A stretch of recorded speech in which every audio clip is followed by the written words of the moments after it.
Everyone, welcome to this brand new edition of the Pro Wrestling Show. I'm your host as always, Kendrick Dix. Glad you can join me here on this Saturday night. Man, oh man, we got a lot of things to talk about. Let's get started with the Raw Ring Report. Alright, on the Raw Ring Report this week, man, we're on the road to the greatest Royal Rumble, and we'll talk about that eventually later on in the show. The results had happened, who won, stuff like that in nature. But before we get there, let's get to that. On the Raw Ring Report this week, WWE has celebrated the life, career, and legacy of the the longest reigning WWE champion in modern history. He was revered as the godfather of the WWE, and you know what I'm talking about, Bruno Sammartino. Bruno Sammartino, the living legend, had passed away last week at the age of 82, and it was unfortunate, but Bruno lived a good life. Bruno headlined Madison Square Garden for 187 times and became the WWE champion for the two times, but that first championship run will be historic because Bruno, got his footing in as a child of getting away from the Nazis and coming to America and making a life for himself. Bruno is a true example of an immigrant who wanted to come over here and work for his fortune, and he did so. And my condolences go out to the family of Bruno Sammartino, a true living legend, as you can see right here. Mr. McMahon and the rest paying their respects for Bruno Sammartino. Let's get to a little piece news bit that we took and just see for yourself the life and career of Bruno Sammartino. A final farewell today for legendary wrestler Bruno Sammartino. Family and friends packed a church in Ross Township this morning to remember one of Pittsburgh's most famous sons. Bruno Sammartino died last week at the age of 82, but the legacy he leaves lives on. Good afternoon, I'm Stacy Smith. And I'm Heather Abraham. Lisa Washington is live in Ross Township where the funeral mass just concluded. Lisa? Heather, good afternoon. Family and friends came here to the St. Sebastian Catholic Church for the funeral mass for Bruno Sammartino. They came to say their final goodbyes to a man known around the world who made Pittsburgh his home. Family members gathered at the Freivogel Funeral Home Monday morning. A police motorcade escorted the casket to the church for the funeral mass. Friends of Bruno Sammartino remembered the world heavyweight champion. There's two things you didn't do. Curse and you didn't badmouth Bruno Sammartino. That's the amount of respect we had for Bruno. A former teacher recalled admonishing Sammartino for coming late to his carpentry class after working out at a local gym. And I say, "Hold it, Bruno, out in the hall." Very polite. "Oh, yes, Mr. Pfeiffer." And I said, "It doesn't look good. Everybody's in their seats. You come walking in." I said, "Nah, I'll tell you what. Whatever I say to you when we go in the class, you agree to. Do you understand it?" "Yes, Mr. Pfeiffer." He said, "I understand this." We walk in the classroom. Now, here's all these guys, and these tough guys that are construction workers. He's coming in, and he starts back to his seat. I said, "And remember what I told you, Sammartino. If it happens again, it'll be you and I out in the parking lot. You got that?" He says, "Yes, Mr. Pfeiffer." Sammartino was the most popular wrestler in America in the 1960s and 70s. Vince Wrestling Entertainment attended the funeral mass. Sammartino was born in Italy and known around the world, but it was Pittsburgh that he chose for his home, a place he loved and the people loved him. Pittsburgh's Mayor Bill Peduto called Bruno Sammartino the greatest ambassador the city ever had. He was inducted into the Sports Hall of Fame back in 2013, but here he was more than just a celebrity. He was Bruno. We're reporting live in Ross Township this afternoon. I'm Lisa Washington, KDKA TV News. Sammartino will be remembered as that, a true man, a man's man that lived his life his own way, and we salute him. All right, speaking of world champions, Raw started off with Brock Lesnar, the Universal Champion, who with Paul Heyman, flanked with Paul Heyman, and Heyman talked about what they was going to do for at the Greatest Royal Rumble to Roman Reigns inside the steel cage match. And Heyman gave the virtue that Brock will destroy Roman like he did at WrestleMania. Now, you know WWE had to pay a lot of money with that WrestleMania match where Brock cut Roman. You know, the Louisiana State Commission said that no blood, no power drivers, they'll shut the whole show down. But you go, Brock and Roman having their little tussle and tough. But we'll get to that later and stuff like that. But it was a good subway to go into a Royal Rumble and stuff. Speaking of that, Booker T returned to the broadcast booth for one night only for replacing Jonathan Coachman. The coach had other commitments like the Golf Channel, and so Booker T kind of looked at reshopped and retooled, refreshed, and repackaged the right way. And plus, they did a heavy promotion on the Greatest Royal Rumble, promoting it, telling you, hey, get the pay-per-view, get it. You know, I watched it, and there was good selling and good tools by the trade. And finally, was last week's Raw ended with a 10-man tag team match with Braun Strowman, Bobby Lashley, Finn Balor, Bobby Roode, and Seth Rollins, the Intercontinental Champion, victorious over Miz, the Miztourage, Sami Zayn, and Kevin Owens. But they want to return the favor for the women. So Nia Jax, Ember Moon, Bayley, Sasha Banks, and Natalya went one-on-one with the Riot Squad, Alexa Bliss, and Mickie James. And at the end of the match, Hot Rod Ronda Rousey came out there to help her friend out, but she attacked Mickie James from behind. The Mickie James was picking on her. So as we seeing a Ronda versus Mickie James short feud coming soon. We'll see on that. Well, that ends the Raw Ring Report. Let's move over to the SmackDown Ring Report. On SmackDown this week, man, The Miz returns to SmackDown. The Miz, I believe, had more freedom and more creativity on SmackDown than he had on Raw, but he was good on Raw too. But I think he had more freedom on SmackDown because he was more being himself. He welcomed his guest Big Cass to the show, and Big Cass didn't hold back one bit. Big Cass told that he wanted to. He was on the shelf for a long time, and he wanted to come back and make a good comeback. And he talked about Daniel Bryan's comeback from being out the ring for 3 years. Now he come back. Big Cass, did what he wanted to do and doing his own thing. But it's been announced that at Backlash, Big Cass will meet Daniel Bryan one-on-one in a match in between these two. But Big Cass didn't sell there, where Big Cass attacked Daniel Bryan from backstage, leading towards this match. Now, we'll get to that later on with the Greatest Royal Rumble, what had happened in that match.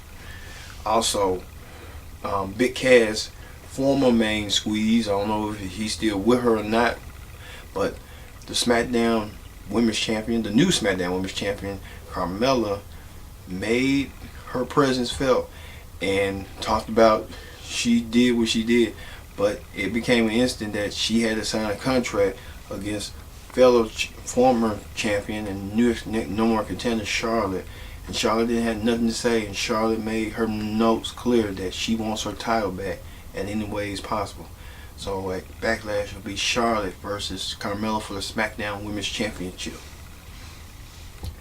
And finally on the SmackDown report was a huge 6-man tag team match between the Club, AJ Styles, Gallows, and Anderson against Shinsuke Nakamura and Rusev and Aiden English. Shinsuke Nakamura led the most undeadable thing there. He continues those low blows on AJ, but Shinsuke is punishing everyone around AJ's site, making them feel the pain. Shinsuke attacked Anderson and gave him a Shinskashka. And Shinsuke debuting some new music. So Shinsuke is having this new attitude, new look, new edge to himself. We want to know, what do you think about Shinsuke Nakamura's new attitude? leave comments here and tell us what you think. Shinsuke Nakamura with this new attitude, new set of look, new set of rules. Tell you that. Alright. That does it for the SmackDown report. When we return, we're going to talk about hot topics with the greatest Royal Rumble results. It was a WWE Network special that was from Saudi Arabia, plus the Impact Ring Report and many more. Stay tuned. This is the Pro Wrestling Show.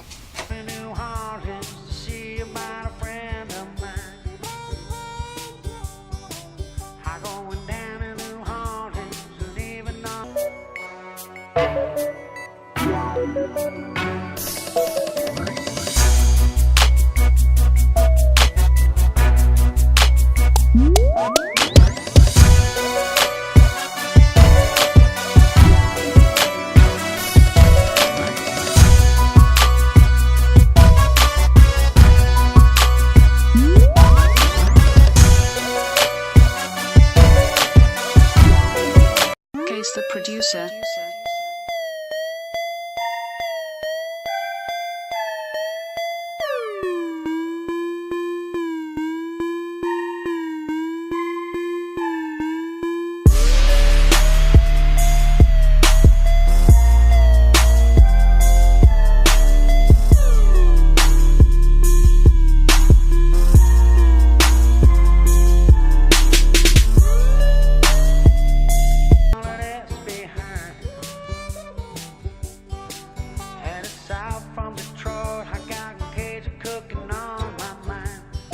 Welcome back to the Pro Wrestling Show. I'm your host as always, Kenny Dick. Glad you can join us here.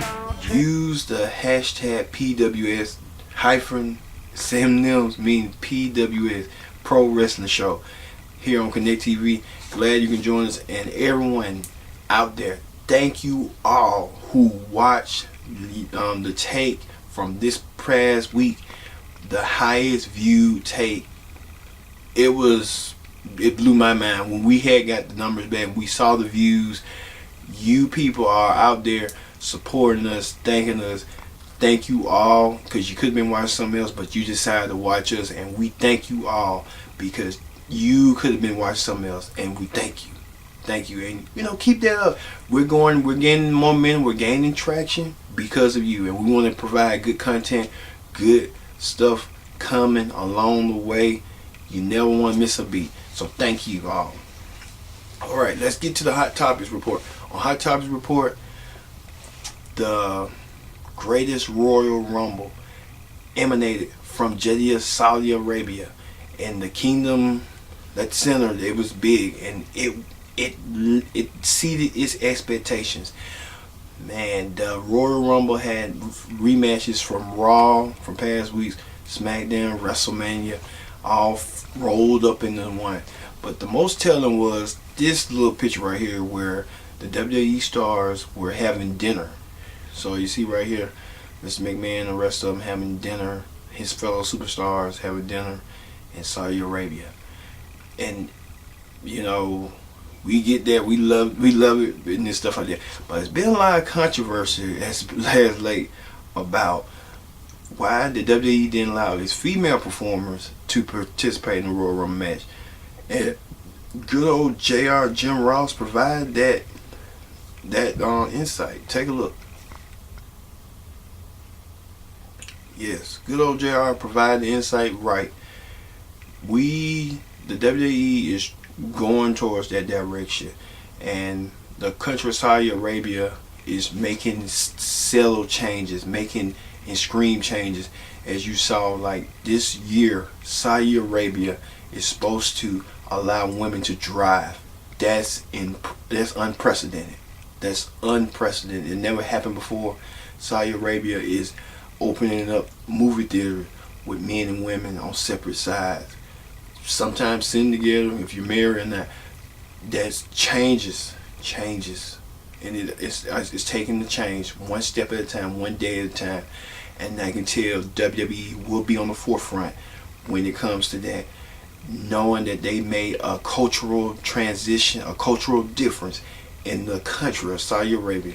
And I believe that they are on the verge of that, and the women will be coming down the road. Just give them enough time, and it's going to happen. I'm telling you, it's going to happen that way. And progress and stuff like that. Other countries may not have that luxury than that country, but you see it's getting there. But to speak of this, Saudi Arabia, they had matches, the 50-man historic greatest Royal Rumble match, and man oh man, the last man standing was between Britt Cass and Braun Strowman, these two giants, and at the end Braun Strowman won the cup, the Royal Rumble Cup, with the sword and a Royal Rumble title. That meant he was the greatest Royal Rumble champion. He did it on his own, and I look at Braun Strowman like they're building him to become and grooming him to become a big star, and I think that's what he's going to do. He's going to be a big star that many people didn't see coming. Also, Triple H versus John Cena, first time ever. These two men have won in 8 years, and John Cena picks up the win after the recent breakup of his fiancee Nikki Bella. John Cena, you can tell, going through the motions, but he did okay. He did okay. The event itself did numbers, and it did great.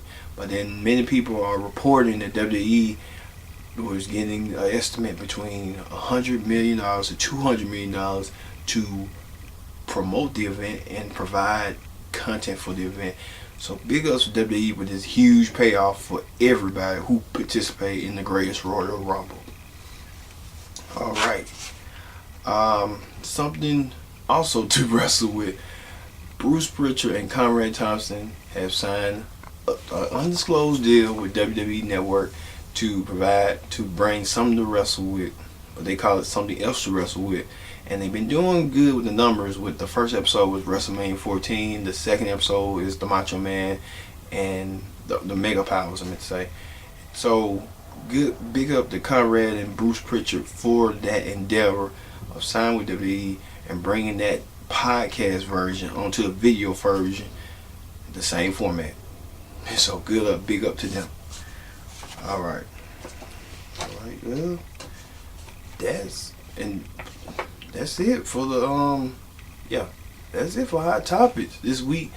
All right, let's move over to the Impact Room Report. The Impact Room Report this week, man. Impact coming off the heels of Redemption, their own pay-per-view for the first of the year, redeeming themselves and stuff. After people just say TNA is dead and Impact's not steadily growing talent, I dispute that, because look at the talent that Impact has now. They might not have enough, but they got a suitable enough people that can kind of go with the flow. Now, speaking of that,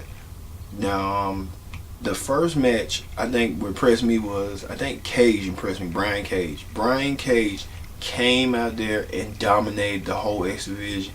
And I think he's a big star. Someday I always say that to people, like, they need to sign Cage. And they did.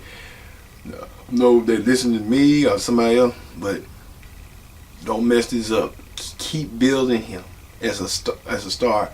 So one day he'll be like Goldberg, have a discreet, and then he'll go for the championship. Cage, Moose, Eli Drake, them the stars of the future. After the heels off, Bobby Lashley and EC3 left and went back to WWE. Those guys right there, those audibles, you can kind of like, we're gonna push them to the moon if we can. If we're gonna do the best we can. That's what I would do if I was a promoter, stuff like that. If I was on running Impact. Trying to see, Eddie Edwards finally showed the dark side. I never thought I would see that, but Eddie Edwards was involved in the 6-man tag team hardcore House of Hardcore match, and he accidentally caned his wife, and the ramifications of that with Edwards now kind of like had to look himself in the mirror and think to himself, like, am I the problem or am I? Sometimes you have to think about that. Sometimes, and did it go too far with him and Sami Callihan to get to this point? So they continue that storyline, and really intriguing with that storyline, what that's going to be heading to and stuff. Plus, the World Championship picture, Pentagon Jr. from Lucha Underground became the world champion after defeating Austin Aries and his brother Felix. Now Pentagon Jr. now the big dog now after the Aries now wants to challenge him again for his championship again. His championship he once held again. So next week Pentagon will take on Austin Aries, this time for the World Championship. And did you see those new belts? I'll say this. I like the World Belt. The World Belt means something. And it looks good. The other belts, I got to get accustomed to it. Some of them look good. Some of them just, they got owls on it. And it's like, if I was running Impact, I'd be like, and I brought them like, I'm not finna change these belts again. I'm just gonna keep them as they is for right now until another 5 years or so. Until I like, you know what? It's time for a makeover. Alright. And plus, Scott Steiner returned to the ring and with Eli Drake and won the tag team championships over over LAX. So LAX back in LAX lost, and Scott Steiner now tag team champion again with Eli Drake. And then we'll see, will they be putting Eli Drake against Scott Steiner? We'll see about that. Yeah. So that's all. That's it for the Impact Ring Report this week. And plus Sue Young, she making a presence, but you need people out there. The knockout to watch is Taya Valkyrie, because I believe, like Josh Matthews said, she's gonna be a future Knockouts champion. Believe me that. She's gonna dominate that business. If I would have put her as the Knockouts champion. That's my opinion. But hey, to each his own, but they'll eventually get there sooner rather than later. Alright. That ends the Pro Wrestling Show for this week. I have been Kendrick saying thank you so long, and we'll see you next week here on the Pro Wrestling Show.